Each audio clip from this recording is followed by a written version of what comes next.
Well, you might be asking me why we're doing this, but of course, my guest will be able to shed more light on this. Dr. Ayodele Renner is a consultant pediatrician, a social media influencer, and a health content creator. All right, he's joining me on the phone line this morning. Dr. Ayodele Renner, nice to have you. Good morning. Morning, Victor. Morning, Lagos. In whichever road you are flying this morning, it's such a pleasure to be here. Beautiful. You're often referred to as a Noisy Naija Pediatrician. Is that correct? That is correct. How did you come about that name? Okay. Well, first of all, since I'm a pediatrician, my primary constituency are children, and I'm not sure that anybody makes more noise than children. So I decided to take on the qualities and personality of my constituency members, which is what I call the kids. Right. And become the Noisy Naija Pediatrician. And of course, I'm very proud to be Nigerian any day, anytime, anywhere. That's right. That's how I came about it. Which is very good, but I'm really curious about that, because once you're talking about children, a lot of time it's much more about women than men. So how did you get into that? Okay, so very interesting. So I'm a second generation pediatrician. So my father is a professor of pediatrics. And of course, when you see those kinds of figures to emulate and to aspire to, then you go into it. Right? I mean, previously, it was actually men that predominated in pediatrics, but now the trend is changing, even for medicine in general. I think that's another conversation for another day. But right now, more women are studying medicine than men, and of course, women have overtaken us in the field of pediatrics. All right, that sounds very pleasant. So, Dr. Renner, today is not Childhood Nutrition Day. So, why are we traveling this route of advocacy at this time?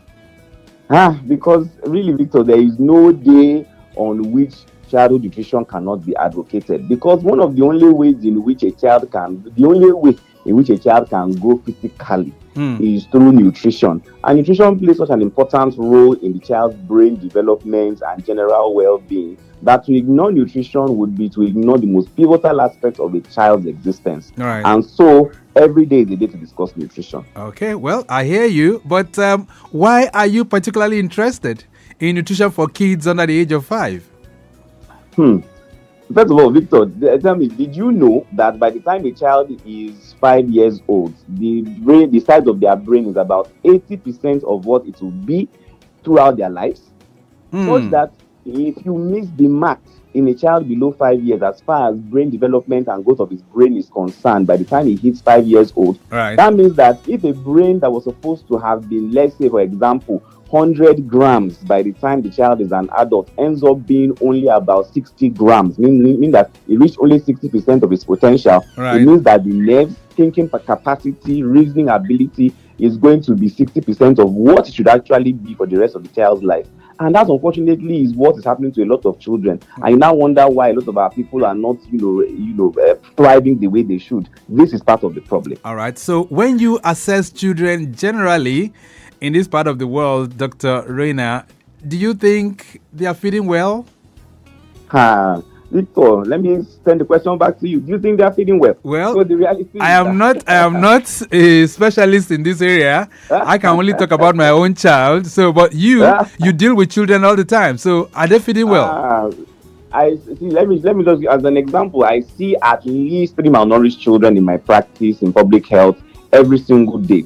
And the reality is that if you look at the general global statistics, Nigeria is actually the number 1 destination for stunting. Wow. This means that no other country has more children that are small for their age by way of height than in Nigeria. It used to be India, but now Nigeria is the stunting capital. Wow. And we are talking about Nigeria is not even at war.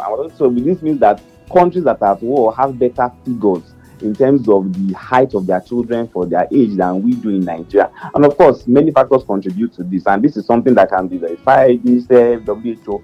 And so Nigerian children clearly are not getting as much nutrition as they should. And let's not take the urban areas as good examples of what is representative of the entire country, because majority of the children in Nigeria actually live in the rural areas, and those are the statistics that we need to be gathering. All right, so you're giving me some kind of evidence. So you're telling me now that if you travel to Benue, if you travel to Port Harcourt, if you travel to the inner parts of Akwa Ibom, Cross River, or even Taraba, you're likely to find more malnourished children in those areas. Indeed, yes. Even in Lagos here, let's not even go too far. Even in Lagos here, if you go to the less affluent areas, if you go to the hinterlands, Right. and the areas where, the more rural areas where they are not as affluent, you will find these children, and we see them every day. All right. So if kids under 5 are not properly fed, what signs or perhaps what symptoms will indicate that, Dr. Ayodele Renner? So if children are not fed adequately, one of the commonest signs that they will have is that they will be wasted. This means that they will have a low weight for their age or a low weight for their height than expected.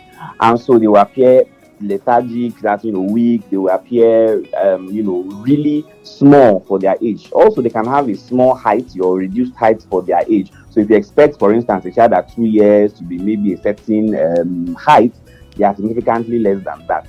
But there's also something that we call hidden hunger, in which the child might appear okay by way of their weight and height, but they have what we call micronutrient deficiency, such that they might not even show you any signs physically that they are malnourished. Right. But because they are not getting certain vitamins, iodine, vitamin A, iron in adequate quantities, they appear to be well nourished, but on a molecular level, their brain is not functioning properly. Their immune system is deficient. Right. They are not able to process their food very well. That is a more insidious, a less obvious type of malnutrition. Right. So if you are giving us this gloomy kind of picture, what would you say? I mean, these are things that have been confirmed before now, when hunger was not so high in the land. Now that we're talking about hunger and protests everywhere, does that mean much more calamity for our children under 5? Well, the situation may look bleak, but I think I am ever the optimist, and I would like to believe that with advocacy like this, and me, the traffic radio, sending the message out there for policymakers to hear, we can make a difference, so that policymakers begin to think about how children, whether they are in school or out of school, need to be offered things like an egg a day, 1 meal a day. It was actually even in the plan at some point to offer children a meal a day. I really don't know how far that project actually went. In Nigeria, we have great policies. Implementation is always the challenge.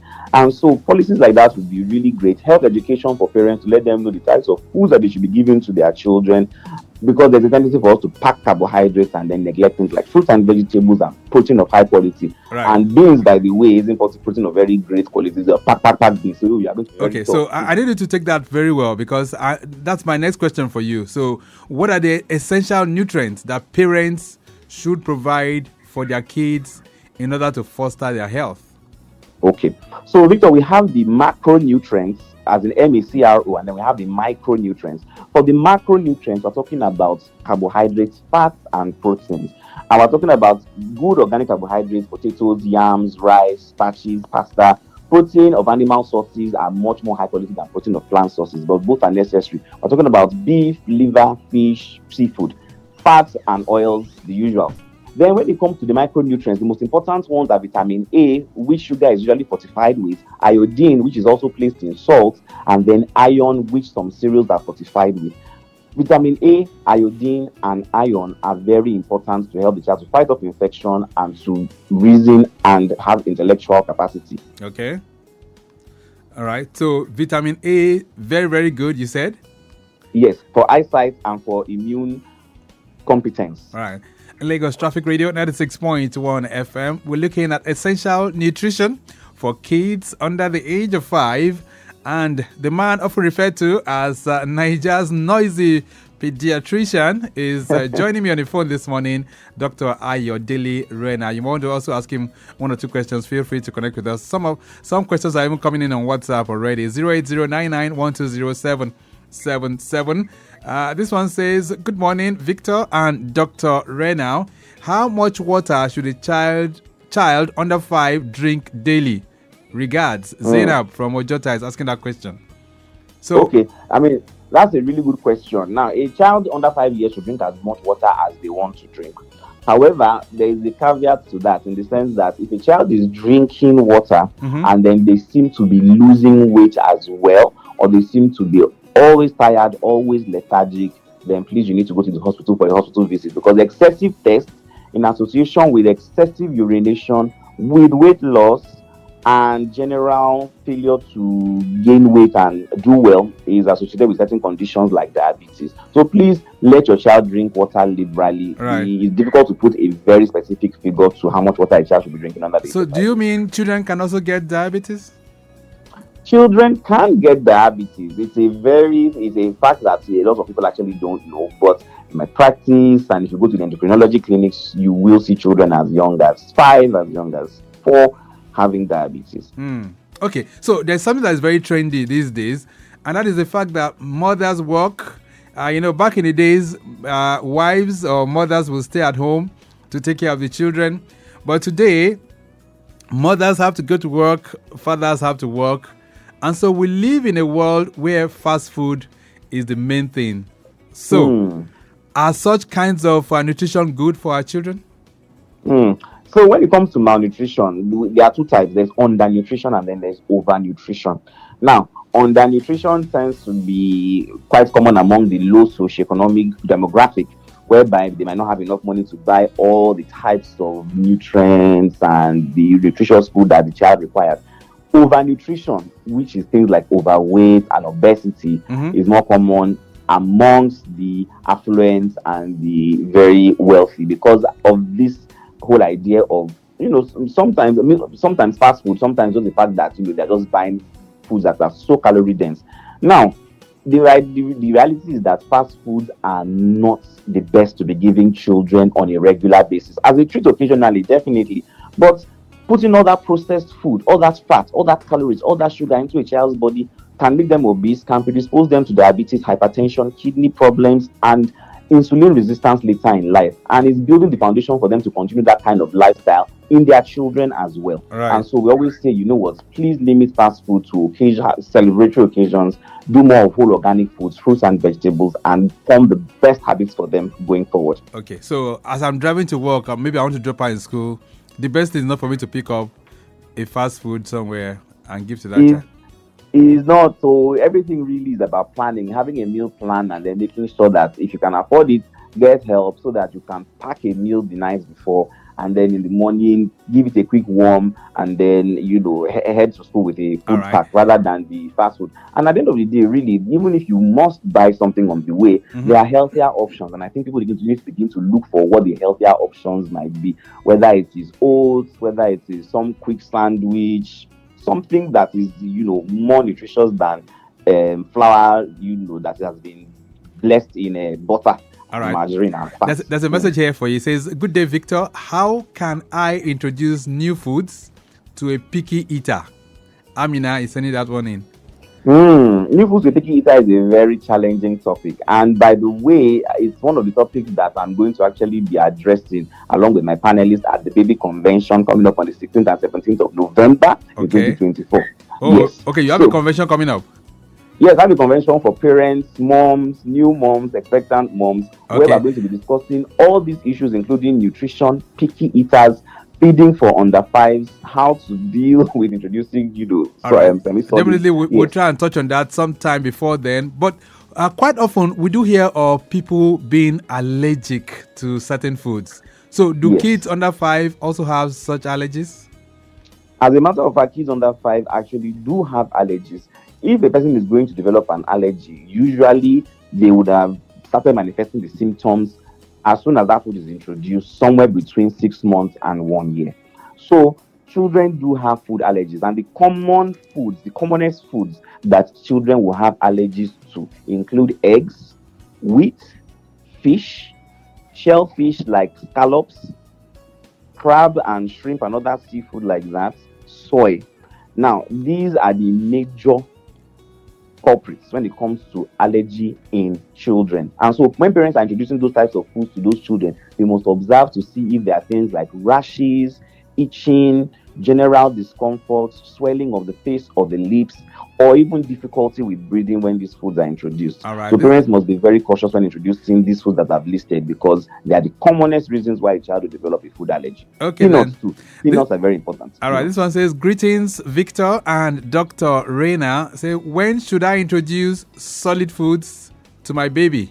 Tosin is sending that one in. So just very briefly, for Zena's question, please, with picky eaters, please keep on trying to introduce the food. Don't give up. Don't despair. There is no way in which if you give up, you will ever get into eat that food. Now, as for introducing solids to babies, introducing solids to babies is recommended at 6 months by WHO. Some people might want to do it earlier at 4 months because maybe they feel that their breast supply is not adequate, or they are finishing 5 tins of the baby milk in 2 hours. But 6 months is the best because by that time, the child's intestine is ready to receive any of the semi-solids. Okay. And so with semi-solids, do it gradually, one step at a time, and be patient with the baby. All right, so more questions are flowing in, but of course, we have to wrap this up. Let me just see if I can just sneak in one more. This one says, good morning, Victor. Thanks for bringing the guest to the studio this morning. My question is, how often should I offer meals and snacks to a toddler?